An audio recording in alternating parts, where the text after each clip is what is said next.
But I kind of have a question for you guys. Do you guys think with how the servers progress and how content is locked behind certain servers, do you think that is going to affect what kind of end game gear you can get?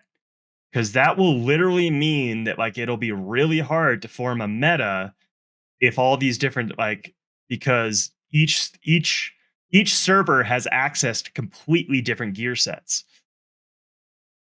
Yeah, I If think that's what you're going to see, right? With the raid bosses and things like that. Is this raid boss from this guy? He only drops a blueprint for an amazing sword, and this one over here drops a blueprint for some light armor. And so, if you want to be fully legendary geared out, you're going to have to figure out: can you be something that uses a broadsword and cloth armor? And that's going to have to be like your legendary stat weights and things like that. yeah, Yeah.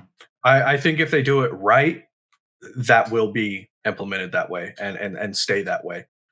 In my opinion, I think a meta for one server should be different than another server. I think that helps Mhm. create dynamic gameplay. I think it even gets people thinking, huh, do I want to continue to play on this server? Or do I want to go over there where they have all of the epic crafting, stuff going on, or stay over here where all the Yeah. epic PvP stuff is going on? Now, it would be nice if, all of the things were touched on in all of the different servers, and I think they will be. And I think what's important is you have that there for the min maxers, but you need the feeling of the server to be that from the player side, the player experience, that you do feel like you are not being shit on because you're on the wrong server. Um, so it needs to be a min maxer's delight rather than a necessity to be really good. You know what I mean? Like, so Well, I Yeah, still you shouldn't feel non-competitive because you're on the quote unquote wrong server. right. yeah. Well, I still just think like the idea of it is I don't think this game is about world first or clearing the content first. I don't think it's about the content. I think it's about what you accomplish in comparison to the rest of the server. Mhm.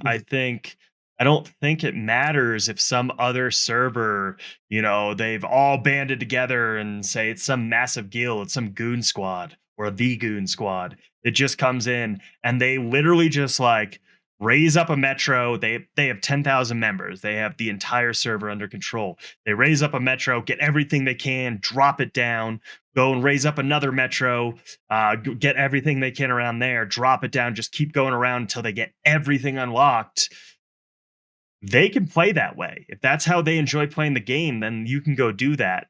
But in my opinion, I will never judge my success by something like that. I will be judging my success by how the rest of the server is doing. So if our guild is the top, our guild and me personally, like, I'm the top bard on the server. I've got the best gear. I've done a bunch of stuff. I'm really rich. Like, that's how I gear my success versus, and that's kind of the idea. Like, I said it when they were talking about, well, how should guilds measure their success? What kind of like metrics do you want to measure guild success? And I was like, I want none of that. I want to decide what is my own success ratio or metrics. So,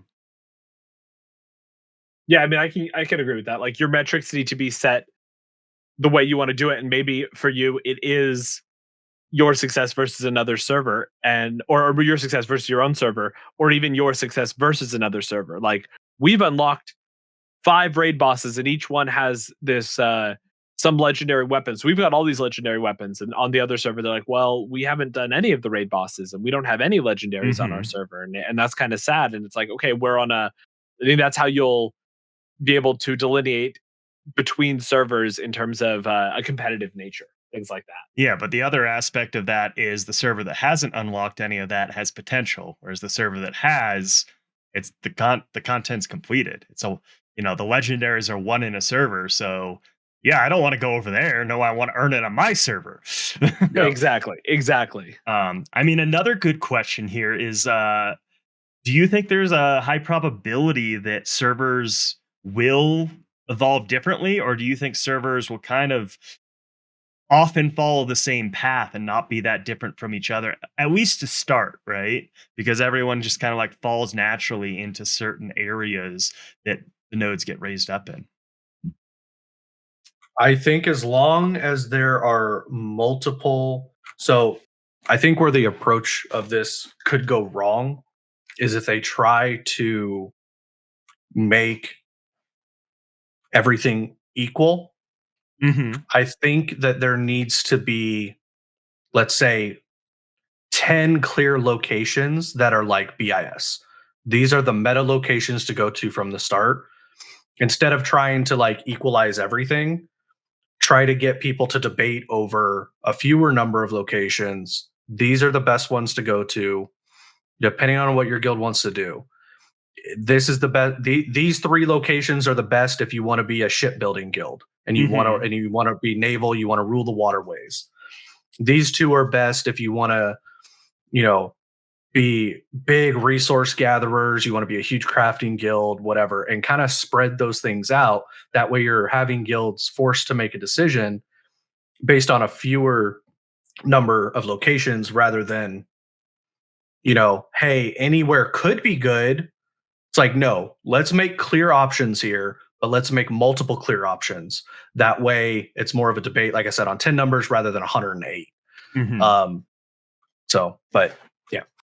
I'm going to take the other side of that. I think that having them all equal with an equal amount of opportunity is, it kind of opens up the world a little bit. Now, do I think that the servers, the original question, do I think there's a high chance that they're going to develop in a similar way?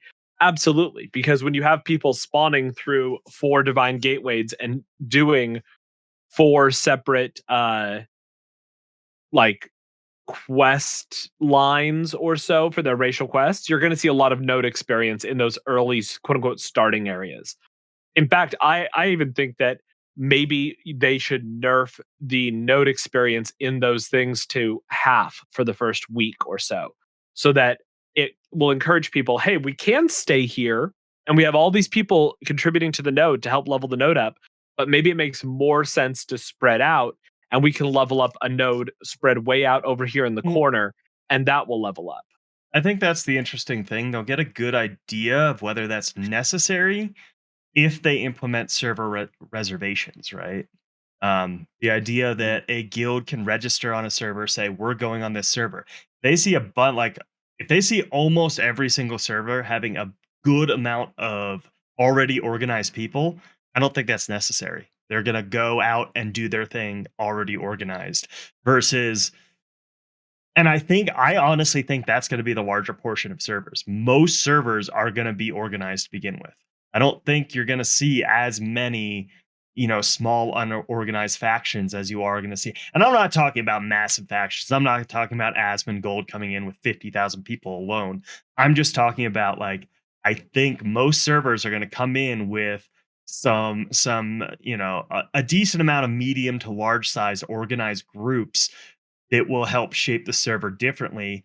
And I can tell you from talking to our guild, right, that everyone has a different idea on what node type they want to be in, where they want to be in terms of geographic location. Like the ideas are already so drastic. I don't see, if they do a good job of mixing up the nodes after the beta and not giving us a clear-cut idea of what is the best meta right off the bat, I think there's going to be a very different balance from each server. They're not mixing up the nodes after beta. Are you sure? I heard they were. I thought they were mixing up the node type, not node location. But node yes. Okay. Yeah. Sorry, what in beta was a scientific node may be a divide node at launch. Yeah.